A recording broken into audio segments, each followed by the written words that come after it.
वो आरोप आज भी आप पर मढ़ा जाता है। नैरेटिव बिल्डिंग में आप कमजोर पड़ते हैं क्या बीजेपी के मुकाबले? बीजेपी पे खजाना है, खजाना लुटा रहे हैं वो।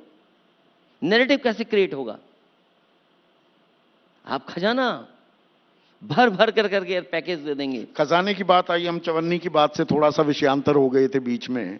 जयंत चौधरी से मैंने इंटरव्यू किया और मैंने कहा 7 सीटें जहां मिल रही थी आपको, मैंने कहा आप तो चवन्नी है, पलटने नहीं वाले थे, बीजेपी ने पलट दिया, उछाल दिया आपकी चवन्नी को। तो मैंने कहा 7 सीटें दे रहे थे अखिलेश, 2 पर क्यों मान गए? वो कहे 7 सूत कुछ नहीं मिल रही थी, 6 मिल रही थी, और 6 में भी उम्मीदवार अपने खड़े करना चाह रहे थे।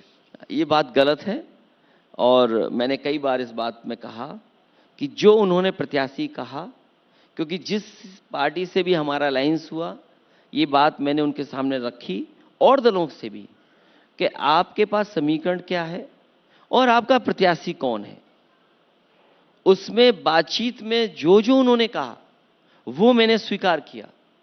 केवल एक सवाल मुजफ्फरनगर का था। मैंने उनसे कहा कि अगर मुजफ्फरनगर में आप अपने किसी परिवार को लड़ाना चाहते हैं तो हम उस पर भी विचार कर लेंगे। पर आपकी पसंद हरेंद्र मलिक थे। और उन्होंने, जब मेरी पसंद हरेंद्र मलिक थे, तो उन्होंने कहा मैं बात करना चाहता हूं उनसे। वो खुद हरेंद्र मलिक उनसे मिल करके आए और अपनी बातचीत की, और उसके बाद पता लगा कि गिनती में 7 छोटा है, 2 बड़ा है। दुख हुआ जयंत ऐसे छोड़कर चले गए, राज्यसभा भी दी आपने। सवाल ये नहीं है, इससे बड़ा सवाल ये कि एक लोकसभा नहीं हमने धोखा खाया, 2 लोकसभा खोई हमने। जिस समय उनके विधायक आए थे और राज्यसभा मांग की थी उन्होंने, उस समय उनसे मैंने कहा था कि हमारा साथ देना। उन सभी विधायकों ने कहा था कि हम आपका साथ देंगे, लेकिन वो साथ नहीं दे पाए। चंद्रशेखर को भी आपने नगीना से उम्मीदवार नहीं बनाया? क्योंकि अब हमारा जो अनुभव रहा है, जिन जिन साथियों को साथ लिया है समाजवादियों ने, उन्होंने समाजवादी पार्टी से तो लाभ लिया है, लेकिन समाजवादी पार्टी को कुछ खास दे करके नहीं गए। इसलिए बहुत सावधान है हर चीज से, हर स्वामी फैसले से। प्रसाद मौर्य को महासचिव बनाया, आखिरकार बाहर का रास्ता दिखाना पड़ा। नहीं, मैंने रास्ता नहीं दिखाया। कुछ लोग अपने आप चले जाते हैं, हम रोकते नहीं उन्हें।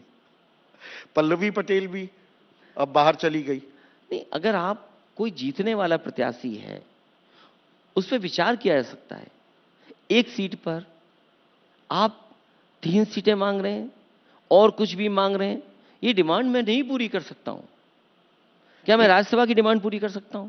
क्या मैं एमएलसी की डिमांड पूरी कर सकता हूं? या खेल कुछ और है जिस पर ज्यादा चर्चा नहीं हुई है कि ये सब लोग एक और पीडीए बनाने चले थे कांग्रेस के साथ मिलकर, और अखिलेश को अकेला छोड़ने वाले थे, और आपने खेल दिया चरखा दांव। मैंने तो सुना आप हॉकी के खिलाड़ी थे, ये कुश्ती के गुर नेताजी से सीख लिए? मैंने कोई दाव नहीं रखा, मैं केवल सीधा चल रहा हूं। प्रदेश और देश के लोग चाहते थे कि समाजवादी और कांग्रेस का अलायंस हो जाए।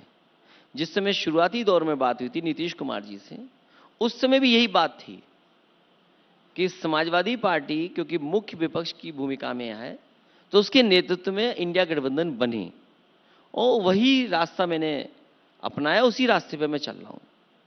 नीतीश कुमार का आपने जिक्र किया, नीतीश कुमार का जाना इंडिया के लिए एक बड़ी क्षति, ये नाक की खामखा की लड़ाई कि जी ममता बनर्जी इनके नाम पर तैयार नहीं है। सोनिया गांधी ने जब सहमति जता दी थी नीतीश कुमार के नाम पर, राहुल गांधी का ये कहना क्या राजनीतिक भूल थी विपक्षी महागठबंधन की ओर से?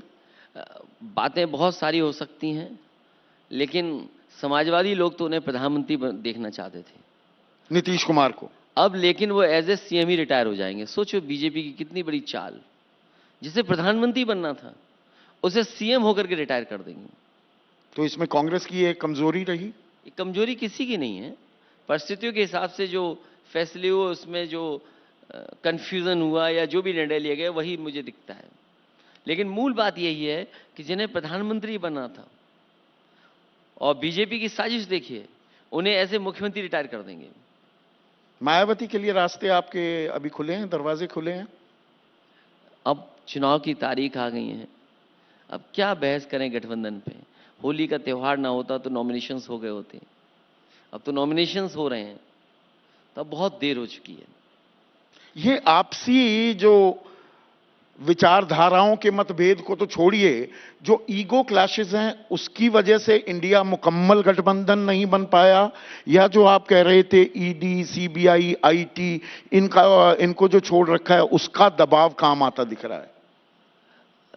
इंडिया गठबंधन बन चुका है, दिख रहा है, और हमें उम्मीद है कि भारतीय जनता पार्टी इस बार हारेगी। और जैसा मैंने पहले कहा, भारतीय जनता पार्टी का घमंड का घड़ा इस बार जनता फोड़ देगी। आप पीडीए का फॉर्मूला लेकर चले हैं, इसमें मैं एक क्लैरिफिकेशन चाहूंगा। पी फॉर पिछड़ा, डी फॉर दलित तो है, ए फॉर क्या है? ये आधी आबादी भी हो जाता है, अगड़ा भी हो जाता है, अल्पसंख्यक भी। नहीं, इस पिछड़ा, दलित, अगड़े भी हो जाते हैं, आधी आबादी भी है, अल्पसंख्यक भी हैं, आदिवासी भी हैं, और पीड़ित दुखी अगड़े भी हैं। इसमें कम से कम कोशिश की है समाजवादी लोगों ने कि एक पीडीए के अम्ब्रेला के तहत सबको जोड़ा जाए। सबका साथ सबका विकास क्या है? कम से कम वो कह रहे हैं, नारा दे रहे हैं, लेकिन वो नारे का असर नहीं है। जो काम करना चाहिए नारे के तहत वो नहीं हो रहा। सबका साथ तो है, लेकिन गैर बराबरी नहीं खत्म होती सबके साथ में। ये पीडीए जो है वो गैर बराबरी खत्म करने का नारा है, जो सामाजिक न्याय है उसका नारा है पीडीए। अपने वोट बैंक का दायरा भी बढ़ाने की एक कोशिश है क्या आपकी तरफ से, जो तेजस्वी भी कर रहे हैं बिहार में, MY फैक्टर, कि भाई मुस्लिम यादव एक वोट बैंक, एक समीकरण, वो आपके लिए भी काम करता है, वो तेजस्वी के लिए भी काम करता है। वो माई बाप पर चले गए, और बाप भी वही है आपका, पीडीए ही है। बहुजन, आदिवासी और पुअर जो हैं, उन लोगों की वो बात कर रहे हैं। आप भी यही कोशिश कर रहे हैं, या is it too little too late? नहीं, ये कोशिश समाजवादियों की हमेशा रही। जो समाजवादियों ने नारे कभी 80s में, 90s में दिए, वही नारे हैं आज, लेकिन वही नाम बदल गया। अगर कभी संसोपा ने बांदी घाट वो वाला नारा था, तो आज पीडीए वाला नारा है। तो कोशिश यही है कि इस अम्ब्रेला के अंदर सब लोगों को शामिल किया जाए, अपना ग्रुप बड़ा किया जाए, लोगों को जोड़ा जाए, तभी बीजेपी का मुकाबला हो सकता है। और सबसे ज्यादा भेदभाव और अन्याय इन्हीं के साथ हो रहा है। आप जाति गणना नहीं कराना चाहते हैं, जो आबादी के हिसाब से हक सम्मान मिलना चाहिए वो नहीं मिल पा रहा है। यहां 69,000 के बच्चे आंदोलन करते रहे, बैठे रहे, उन्हें आरक्षण में नहीं दिया जा रहा, उनको नौकरी नहीं दी जा रही है। जो नई व्यवस्था आरक्षण की है उससे पिछड़े दलितों का सबसे ज्यादा हक छीना जा रहा है। ये मूल भावना के साथ खिलवाड़ है, उसके लिए नारा पीडीए है। आज मदरसों को कैंसिल कर दिया गया, एक्ट जो बना था उस नियम और एक्ट को खत्म कर दिया गया, तो ये उनको हक दिलाने का नारा है।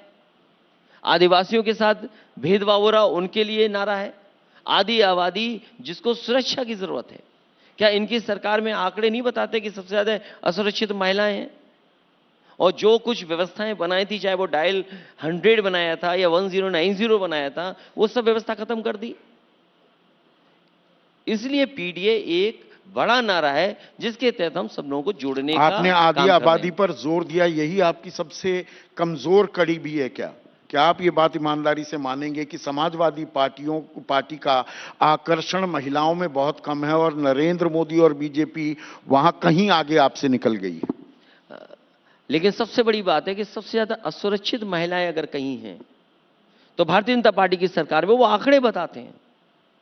ये मैं अकेला नहीं कह रहा हूं, और कोई दिन नहीं जाता उत्तर प्रदेश में जब किसी बेटी के साथ, किसी महिला के साथ अन्याय ना हो रहा हो।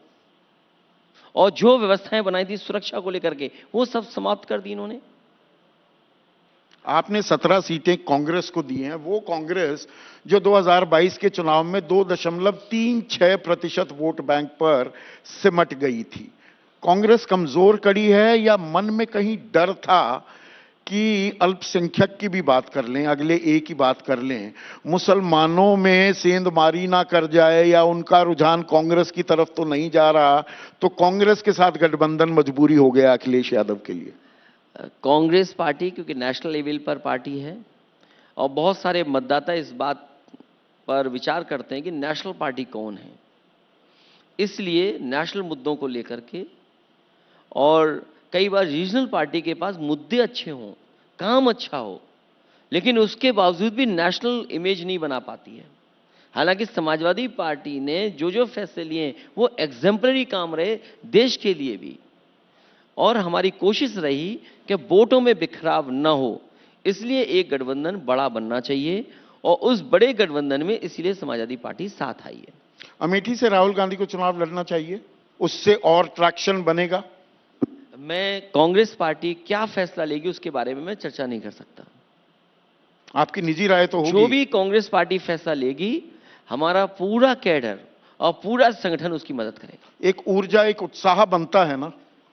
मैं ये फैसला नहीं ले सकता हूं कि कांग्रेस किसको लड़ाएगी, लेकिन मैं ये भरोसा दिला सकता हूं कि कांग्रेस पार्टी जहां भी जिस प्रत्याशी को उतारेगी, जितनी भी गठबंधन की सीटें हैं, उन सीटों पर समाजवादी पार्टी का समर्थक उनका साथ खड़ा दिखाई देगा।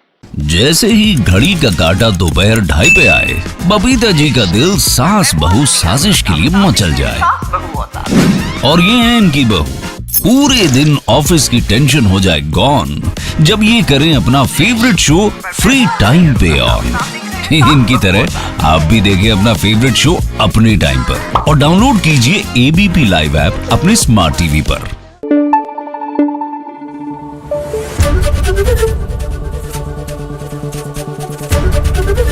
एबीपी न्यूज आपको रखे आगे।